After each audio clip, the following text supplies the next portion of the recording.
Good evening, beautiful people. My mum and dad and I travelled on Queensland Rail from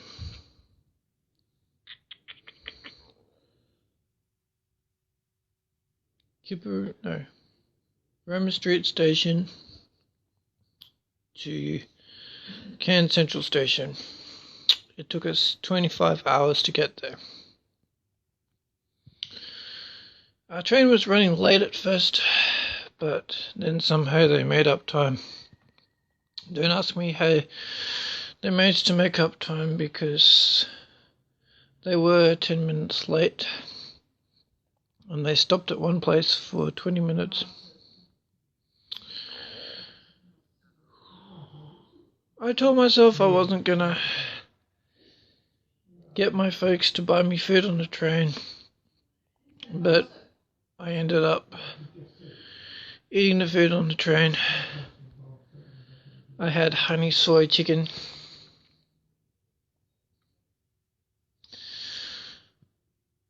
I wasn't going to have any of their coffees, but Mum gave me hers because she said it was too strong. The first night in Cairns, we had fish and chips.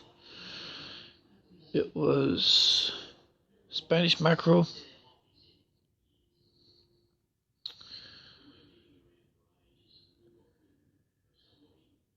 The second night, we had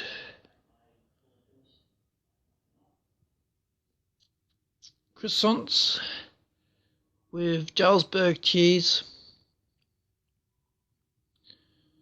The third night, we had tandoori nights curry. Mum had chicken tikka masala. I had beef vindaloo, and Daddy had lamb rogan josh.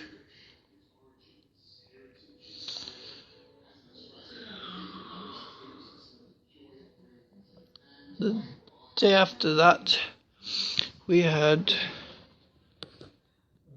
dinner at a Laotian, Thai and Vietnamese restaurant. Dad had jungle curry, which was too hot for him to handle. He was desperate to get some rice to cool his throat down. Mum had a curry that was too hot for her, and I had duck curry.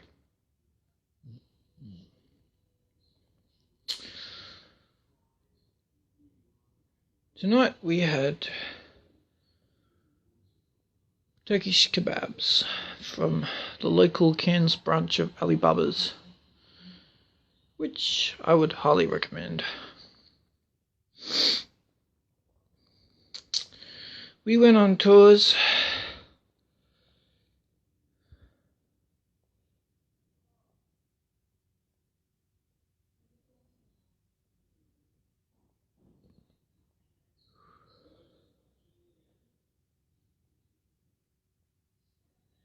We went to a crocodile farm with Hartley's Adventures. We were picked up by a guy named Roy. He had a bright orange Hawaiian style shirt with koalas and kangaroos on it. There were only 6 of us on the bus.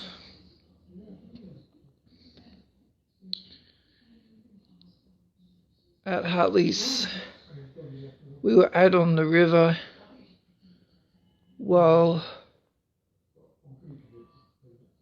the guide Matthew was feeding crocodiles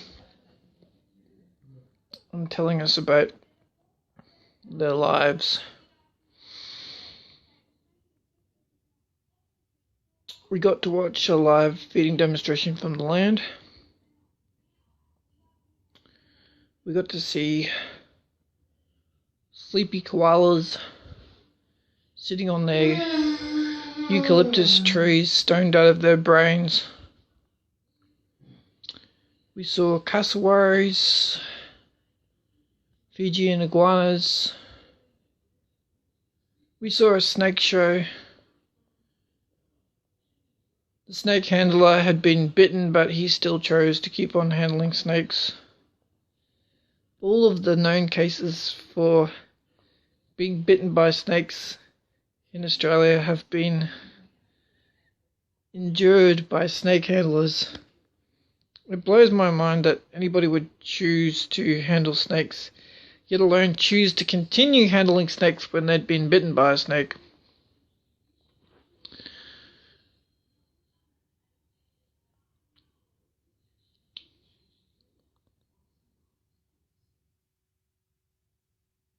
Some people say there's such a thing as a yellow-belly black snake, but that's not true. There's only red-belly black snakes. We learnt about taipans and deaf adders. People called deaf adders originally because they thought that they were DEAF instead of DEATH.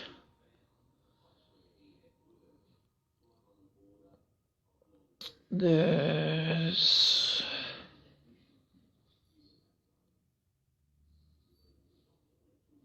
cassowaries.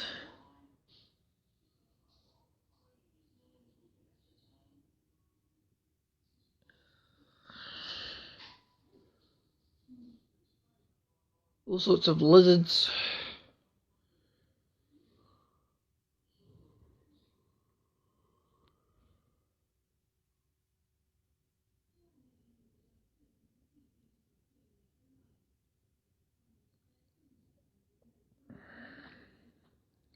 We had to be spaced apart on the boat during the time of the first COVID restrictions being brought in. The guy who was teaching us about crocodiles spent his month in isolation getting drunk and finding out facts about groups of animals. When a group of crocs is on land, it's called a basque, and when it's in the water, it's called a float. For some of my friends in North America, this is a scoop of ice cream floating on top of root beer or soft drink. In the land down under, we call that a spider.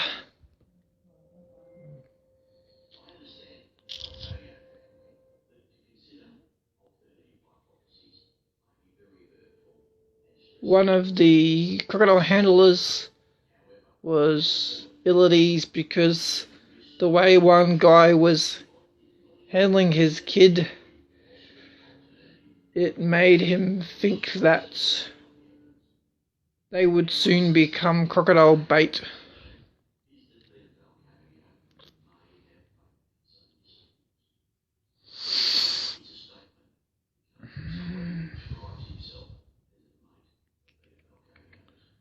One lady was giving names to the snakes, but she eventually ran out of names. One lady helped me find a snake that I couldn't see that was extremely well camouflaged. We saw emus. There used to be thousands of emus, but they got eradicated by the Australian military for the most part. Now they're an endangered species.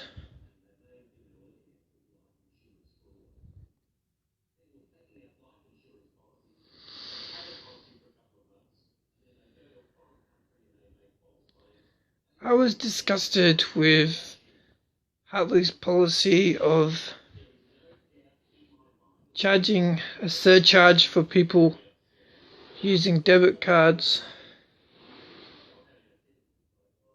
It seemed very exploitative to me.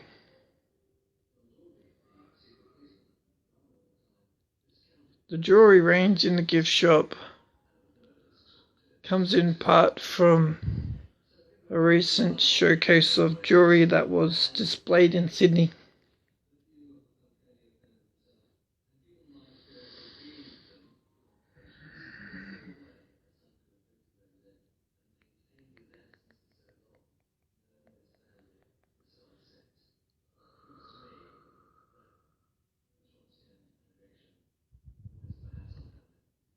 we went to the Daintree rainforest. We got to see native nutmeg. The nutmeg that's sold in Australia comes from Indonesia because the local grown variety is poisonous.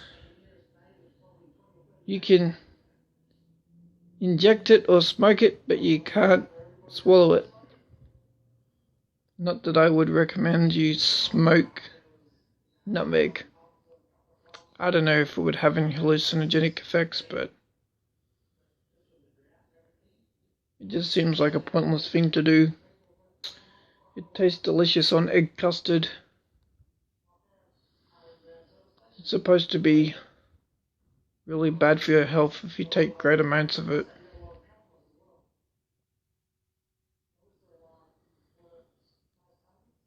We got to swim in a lake where there was slippery rocks.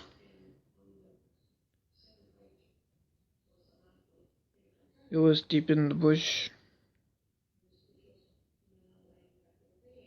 Before the COVID restrictions were brought in, the tour that we went on with Billy T Safaris used to have a barbecue lunch and fruit tasting, but they took that out as well as stopping somewhere for ice cream because people have to be spaced apart when they're eating. We had the opportunity to try tea that was produced in the Daintree rainforest. We met people that produced tea on their plantation, as well as taking care of injured wallabies and other wildlife. We got to feed little wallabies tiny pieces of sweet potato. At first I couldn't find a wallaby that was willing to take the sweet potato off my hands. Then when I did find one that was willing to take it off my hands, I was kind of having flashbacks to when I watched Queen of the Damned, because I saw these incredibly sharp teeth bared in my face when this cute little wallaby took a big swallow of the piece of sweet potato I placed right next to its gob.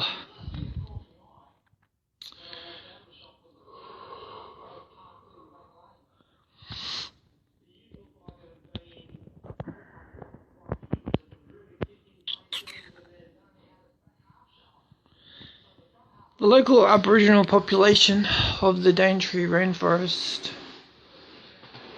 found a way to catch fish quickly by taking some wood that was from a particular tree and chucking it in the water, which caused the water to drain and the fish to die, so they got a quick fish pie.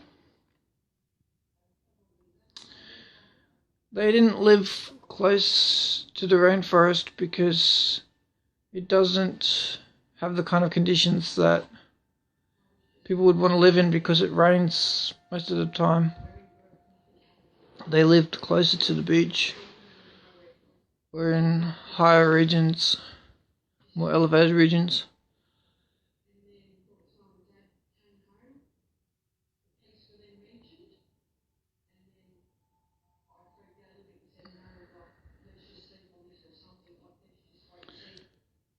We got to see Palm Cove.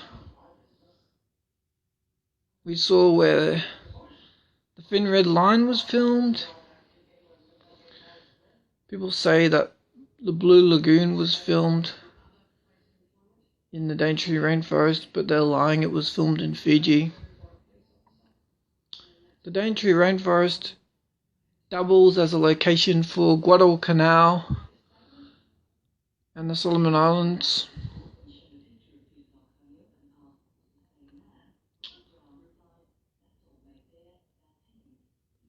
When Woody Harrelson was filming the Thin Red Line, he was convinced that he saw a Quinkin. This is supposed to be a being that some Aboriginal people think gets up to mischief in the bush. One guy claimed to have captured some of its fur. The jury's still out over whether he was right or not. If it is anything, it's most likely to be just some species that people haven't discovered before, if it isn't one that's already been discovered.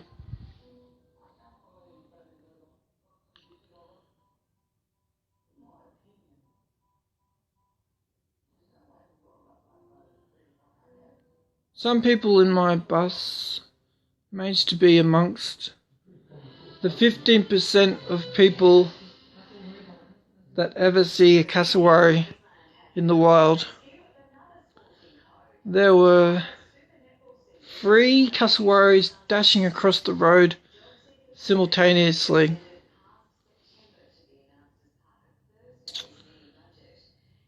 It was a blink and miss it opportunity. When we were taking the ferry across the river, some people in our group saw a wedge-tailed eagle swoop down. It was quick as a flash.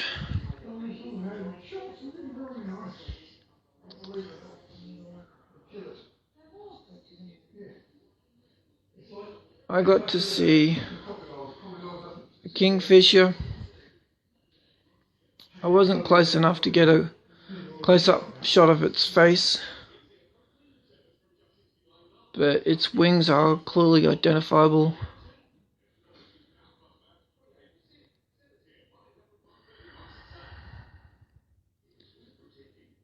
We learned about the habits of crocodiles, how they'll rip out each other's eyes, they'll chomp each other's limbs off. Some of them can live for up to a year without eating anything. I always thought that crocs had big appetites, but that's not the case. They're pretty much like swamp camels. Camels can go for ages without eating. I'm pretty sure a croc beats a camel though. They have better storage facilities. Maybe they're so cranky because they're constantly constipated.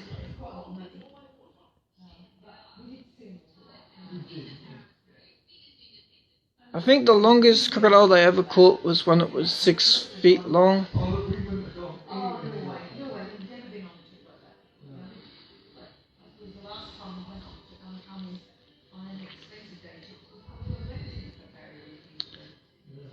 The place we did end up stopping for lunch had fantastic barramundi.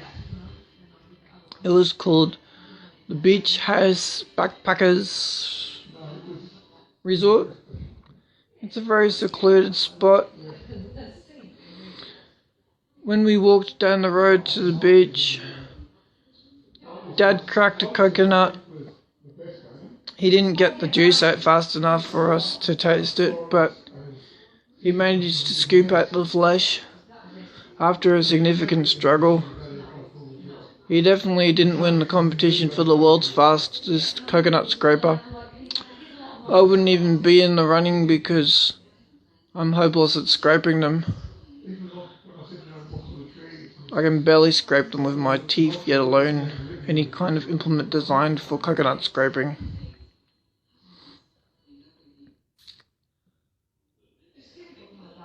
Cassowaries get killed by razorback pigs. Pigs feast upon the same food as the cassowaries.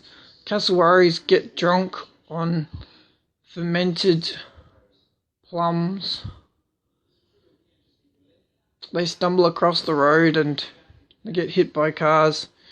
And if they don't get hit by cars, they get eaten by pigs. The park rangers aren't allowed to kill the pigs in vast numbers because hunting is illegal. So they have to get around it by finding other ways to decimate the local pig population. If they actually manage to legalize pig shooting en masse, it would keep the hospitality industry going for probably a year or two.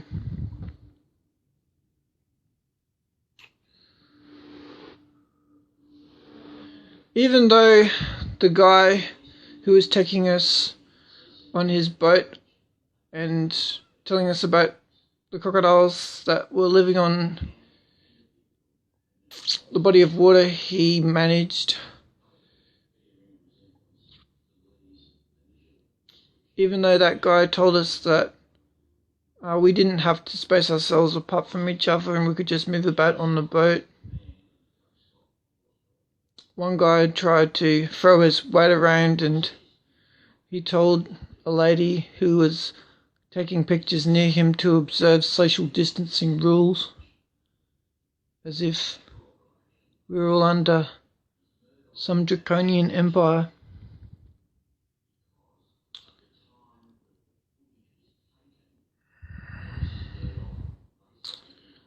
Many tourism operators had to sell their vehicles. Some tourism operators have shut their premises. Many restaurant owners have shut their premises.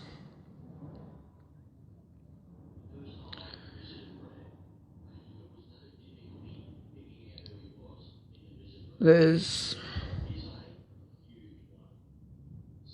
parts of the New South Wales border that's closed to Queensland. People in Victoria aren't allowed to travel. Some people in Victoria aren't allowed to travel anywhere. People in Victoria are being forced to wear masks out in public unless if they can't keep themselves within a certain distance from each other. People are being discouraged from shaking hands. People are being forbidden from meeting in groups of more than 100.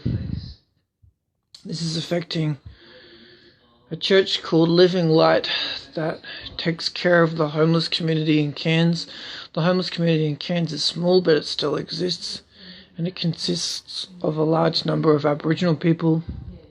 So if you truly believe that Aboriginal lives matter, you should fight these COVID restrictions because it's resulting in people's starvation.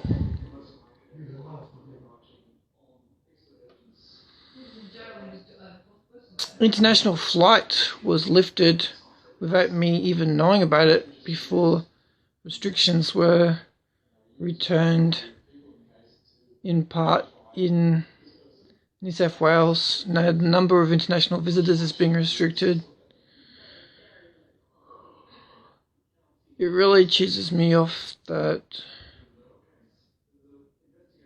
I could have snuck into New South Wales and flown overseas and I missed my opportunity. Well, that still might be possible. I wouldn't want to walk around the streets of London or Berlin right now because you have to wear masks on public transportation. It'd still be amazing to see Dana though, or to see my sister. I'm gonna wait 10 years before I see my sister, assuming the world's back to normal by then, because I plan to go to the next Aberamago.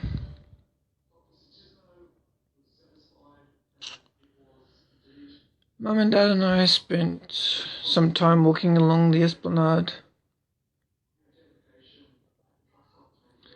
Today Dad was stoked because he got to pray for a guy who had a missing leg, who was getting about in a wheelchair.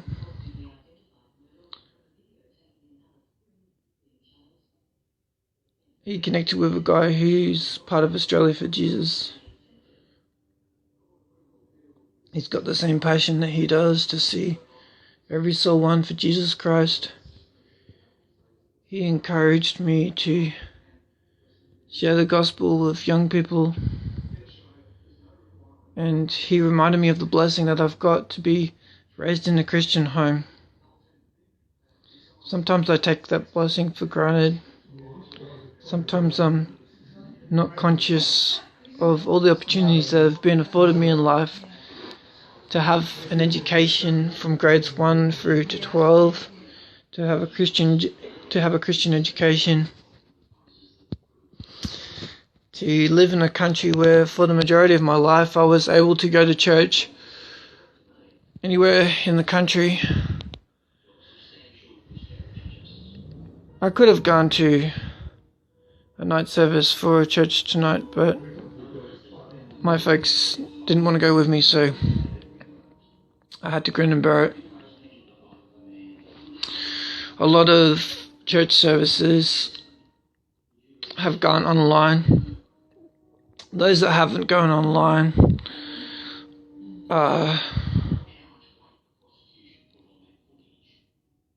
either limiting numbers to 100 or... they're limiting numbers, yeah. They're limiting numbers to 100, depending on the size of the building. You can have a bit more than 100 if you've got a really big building, so you can space out. And, the building that my church is in is limited to 50. We have to book tickets online in order to go to church. Kind of feels more like a concert than a church. It kind of changes the dynamic of church. I'm grateful to God that we have the opportunity to experience live church again. Even though I haven't experienced a normal church service for 3 months, because the only church meetings I've gone to is a midweek fellowship group meeting. And when we had normal church with my usual church, the sermon was broadcast through video, so we haven't got the full experience of live church for 3 months as a family, minus the one that's in Germany.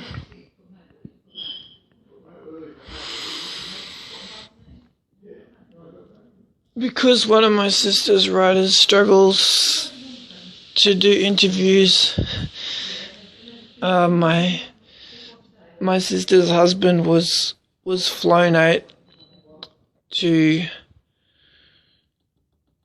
a part of Germany where he was filming an ad for a watch, because he's the world's #1 freestyle motocross rider. I don't know if he's part of invert management. I'm not going to say anything libelous, unlike the video I did in Israel, which wasn't really libelous, but this guy just got to be in his bonnet about the fact that he got promoted. I'll chalk that up as a lesson learned. The guy who was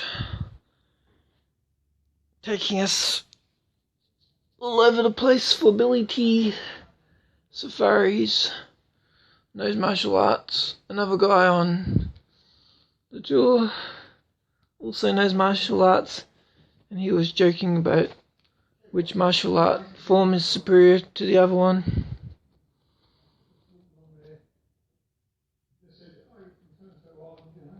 The guy leading the group was in his 40s.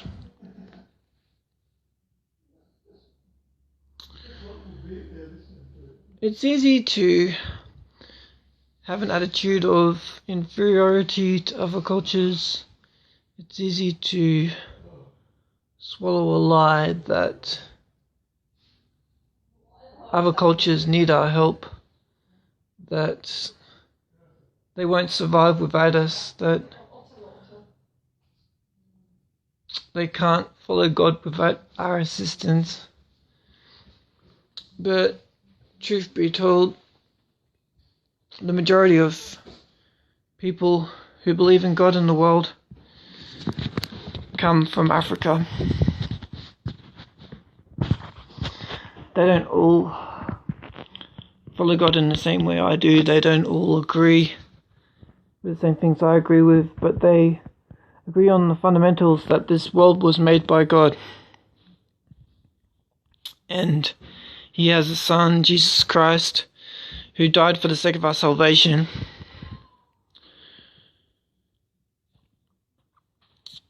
And if we repent of our sins and accept Him in our heart, then we can be free from the chains of sin. We can have hope beyond this life.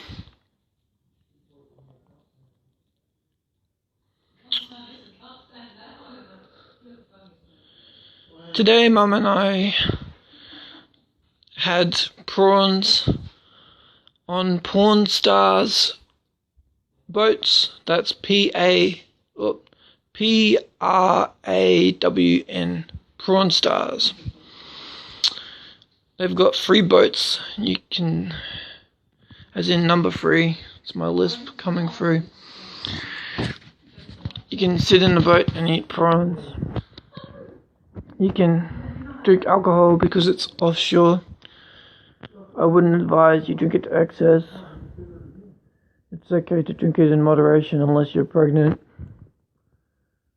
If you disagree with me, then that's okay. It's definitely not a hill I'm gonna die on.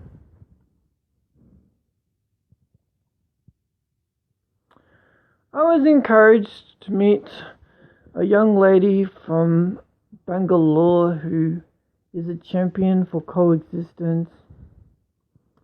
Some people in India have a problem with people who are from different religions besides Hinduism, but she wasn't one of them. She has Christian friends. She just doesn't talk about faith all the time with them. Some people get a bee in their bonnet about what they disagree on. They let it prevent them from being friends with people. That's ridiculous. There are some practices that shouldn't be a part of our world, such as cannibalism and rape and molestation when they're involved in devil worship, or when they take place at any given time in history.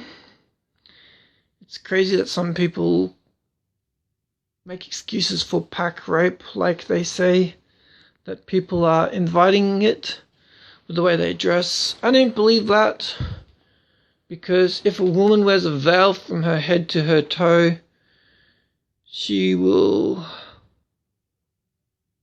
still be lusted after, because guys can strip women naked in their minds. They involve themselves in fantasies in their imagination that only God can prevent us from being conquered by and being enslaved to. Traditionally, in our world, guys used to have more of a problem with pornography than women. This is sadly changing in today's world. There are some women who have addiction to pornography and they feel ashamed because of their desires. It's good that they feel shame, but it's bad that they don't speak out about their shame, because unless we speak out about our shame, we'll never be delivered from the thing that causes us to feel shame. God can use guilt and shame to bring us to a place of freedom. His perfect love casts out all fear. He uses fear to teach us wisdom. The fear of the Lord is the beginning of wisdom. Fear means reverence. Fear means respect. Now, we all want respect. We want our culture to be respected. We want our heritage to be respected. We want our history to be respected. We want the environment to be respected. We want our political views to be acknowledged. We want our religious views to be acknowledged. We want to be able to express our religious views without fear of having our head chopped off. We want to be able to express our religious views without losing our jobs, or being disowned by our family, or being chased out the country. Some people live in ignorance of the persecution that takes place in our world because they've never experienced persecution for themselves. But if they experience persecution for themselves, then they would know what it feels like to be persecuted, what it feels like to suffer. As Christians, it's easy to identify with the persecuted because Christians are the most persecuted group of people on earth. There are other people that are persecuted. The Falun Gong are persecuted. They set themselves on fire in protest to fight for the right of their freedom of religion. Muslims are being threatened in China right now. They're being locked up in re-education camps. The majority of people who have died in the world as a result of war have died because they live in atheistic countries or under communist regimes. I'm really sad that Kanye West chose to stick his hand down instead of keeping it up as a candidate for the next president of the United States of America. I don't see how Donald Trump is going to help his case by having telephone campaigning instead of having face-to-face campaigning. I know that Kanye West's wife didn't approve of him campaigning to be president, or she just didn't approve of his timing. So, happy wife, happy life, that makes sense.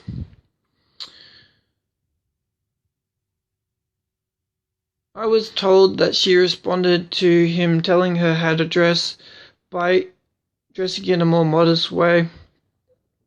I'm yet to see the evidence of that. I don't really follow Kim Kardashian West that much. I know that they've got a new baby. They've got 3 babies together, I believe. Correct me if I'm wrong. The reason why I thought that Kanye would make a good president is because he believes in Jesus Christ. He's no longer just rapping about Jesus walking with him. He is actually walking after Jesus with his whole heart. He admitted in his song Jesus Walks, I'm not here to turn atheists into believers. But between that song and Jesus is King, he went from an atheist to a believer, or a seeker to a believer. Whether you call yourselves a seeker or an atheist, it amounts to the same thing unless you have a relationship with Jesus Christ, unless you've been regenerated by his transforming work inside your heart.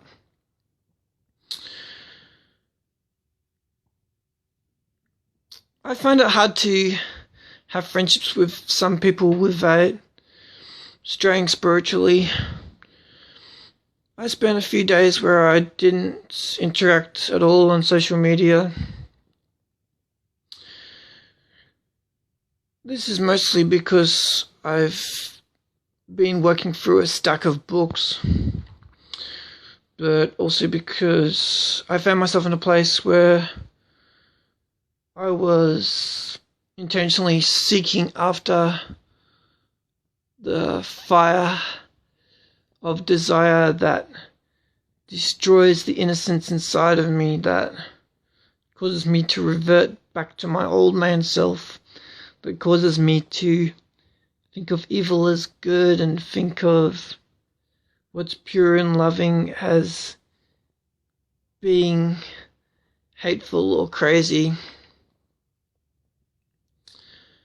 I praise God for every day of my life that I've managed to go from the moment I wake up until the moment I fall asleep without screaming or shaking in any part of my body.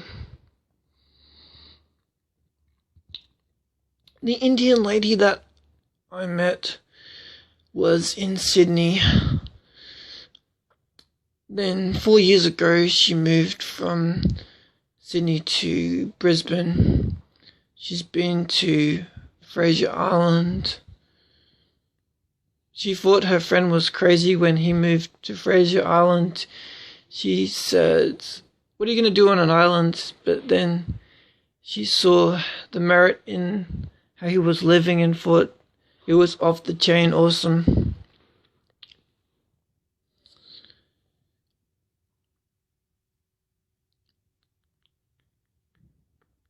She knew about protest marches that were taking place in far north Queensland, fighting for the right of the bat to live without being hunted.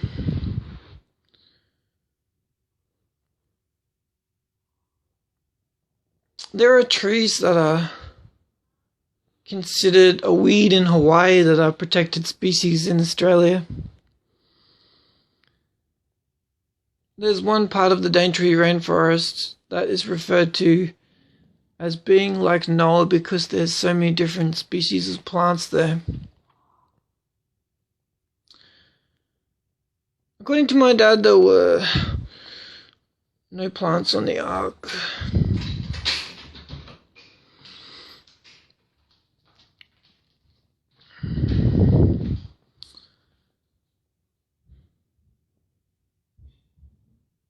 One lady in our group found a quandong pod.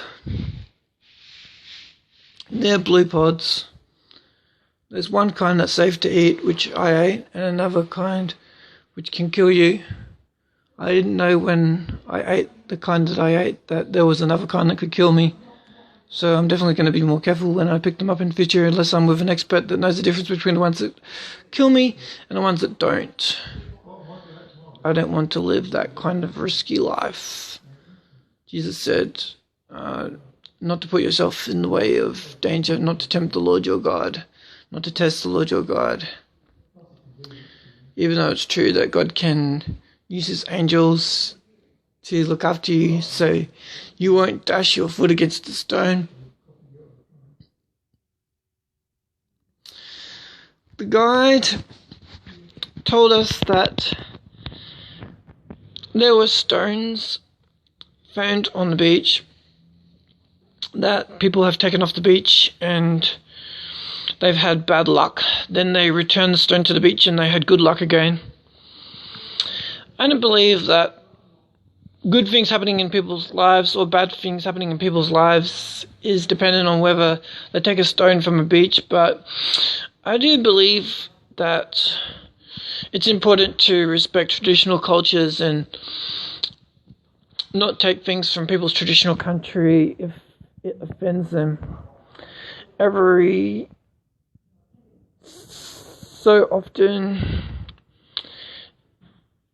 when you walk around Australia, you'll find a different group of Aboriginal people or a different patch of land that belongs to different Aboriginal people or that Aboriginal people consider themselves as belonging to. So they consider themselves to be in different countries, and they consider themselves to be different people groups, although some of them are united through marriage, but a lot of people just stayed within their own tribe.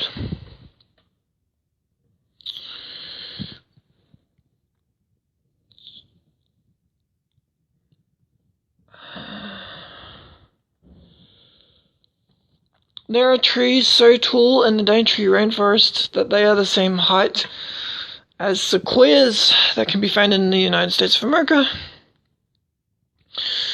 The ones in Australia aren't wide enough to drive through like the sequoias are. They're still pretty fat though. As in PHAT as well as FAT. James Cook University students live near Cape Tribulation. There's a 3-year waiting list if you want to be part of a scientific research team that does their research in the rainforest. You need to use solar powered generators or some other kind of electricity. There's a small school that's near Cape Tribulation. There's a small farming community that bought allotments for $2,000 back before the Daintree rainforest became protected, so nobody could do any more logging. There's 2 gigantic trees hidden in the rainforest that our guide wouldn't tell us about because he was afraid that if the word got out that these massive trees are out there, then people would cut them down. There's trees in the forest that have redwood. They're not called redwoods though.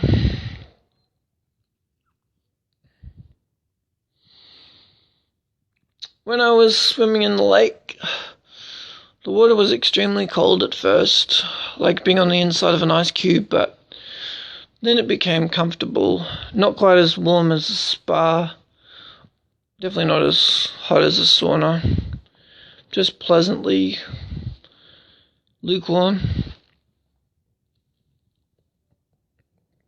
It's okay for water to be lukewarm, but it's not good for my soul to be lukewarm.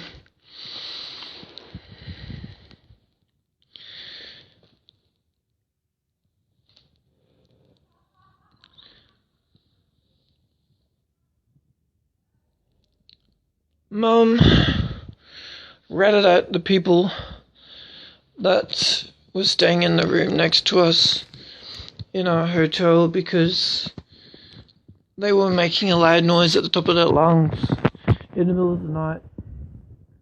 The next day they got tossed out of the hotel and forced to pay a bond. I wouldn't have done what Mum did if I had been in her shoes. I would have just suffered through. If I had the money, I don't know if I'd use it to seek out new accommodation unless I could get a refund. My solution was to just play music all night and hope that the situation changes. The noise died down, then we had a resurgence. Then it died down, then we had another resurgence.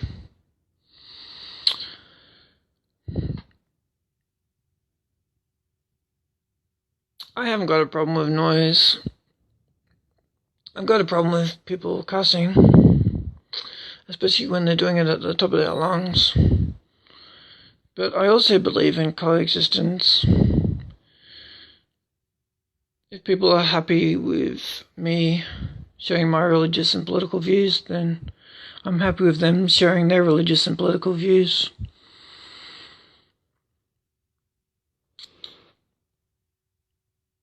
It's impossible to teach every religion in the education system, so something has to give. There's not enough time in the day for students to learn about every religion in the world, so you have to pick and choose what religious information you're going to give them.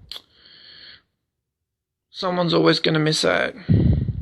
Someone's always going to feel like they're experiencing prejudice or they're being discriminated against.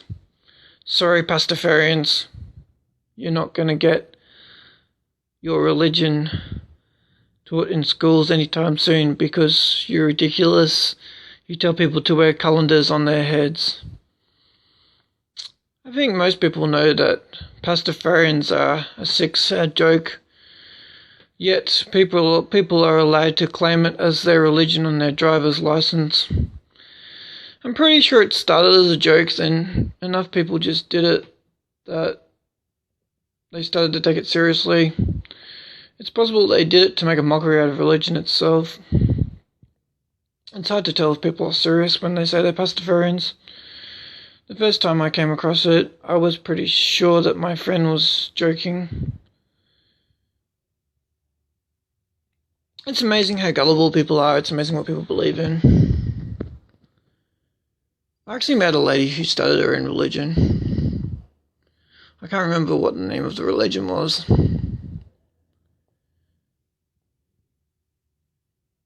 She was convinced that America was founded to be a secular constitution, but she should have done her research because for from the get-go, the American president was encouraged to take Sunday off for Sabbath or spending time with the God that we as Christians identify as the one true God.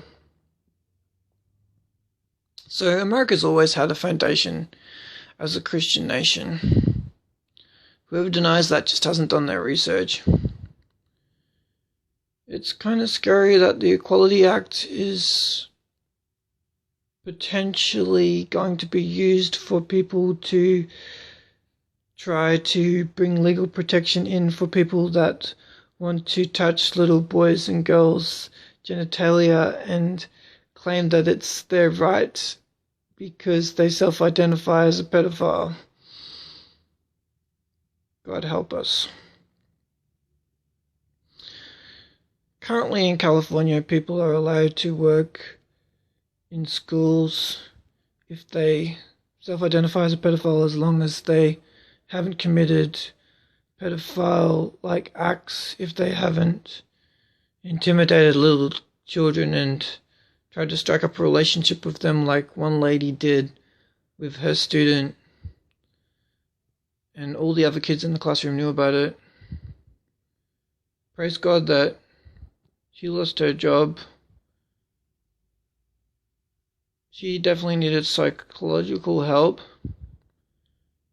Maybe she could have redeemed herself and been a teacher at some future stage, but it doesn't really make sense for people like that to work in education, because you're putting yourself in a place of temptation.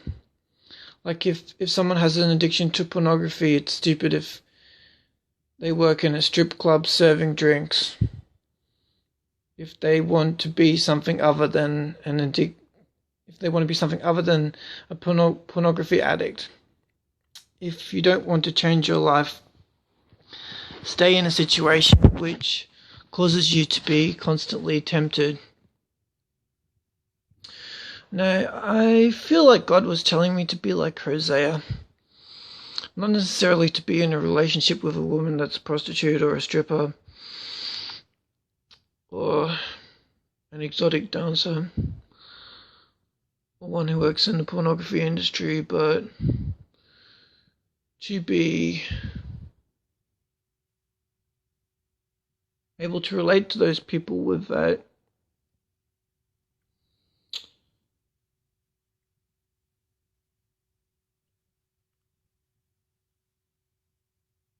wanting to have a relationship with them in a romantic way, just wanting to relate to them as fellow humans on the journey of life. We can all help each other. God wants us to build each other up instead of tearing each other down. We can too easily become addicted to tearing people to shreds. I get so self-conscious about people hating me. People may not necessarily be hating me. They may just not be able to relate to me initially because they don't share my own personal journey. And some of them may be able to relate to me. I just haven't taken the plunge to get to know them. One guy in our group was self-conscious about swimming alone. He wasn't going to do it unless somebody else did it, so I'm glad he did it, or else he wouldn't have done it. Maybe he would have had a little nip of courage. A little crab of fearlessness might have pinched the inside of his soul. But that's about as likely as him learning his mother's tongue, Dutch, when he has no desire to do so.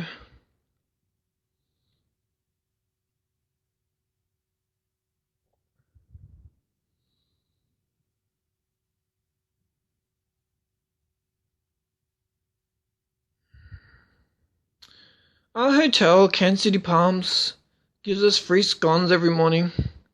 We get as much apple juice and orange juice as we like, and we get as much coffee as we like.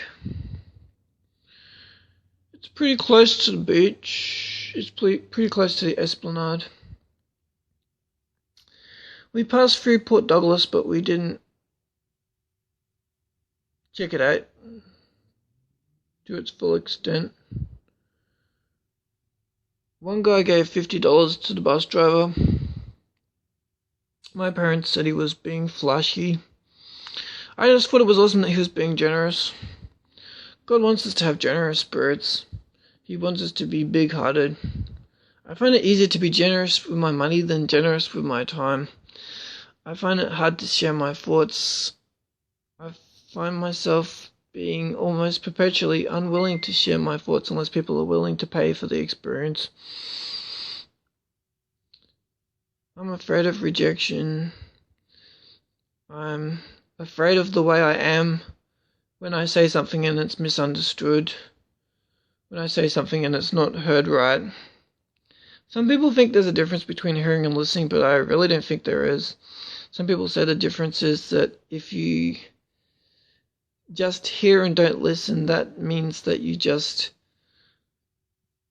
take in the words, but you don't respond. If you disagree with people, people may say you're hearing me, but you're not listening to me, or they may say you're not hearing me because they don't hear your point of view. But just because you don't share somebody's point of view, it doesn't mean that you don't understand their point of view. You don't have to laugh at other people's jokes just because they want to tickle your funny bone. You're actually doing them a disservice. It's better if you laugh when someone is genuinely funny. Now, if you're deliberately avoiding laughing because you don't want somebody to feel good when they have made you laugh, then that's toxic behavior, and you got to work on that.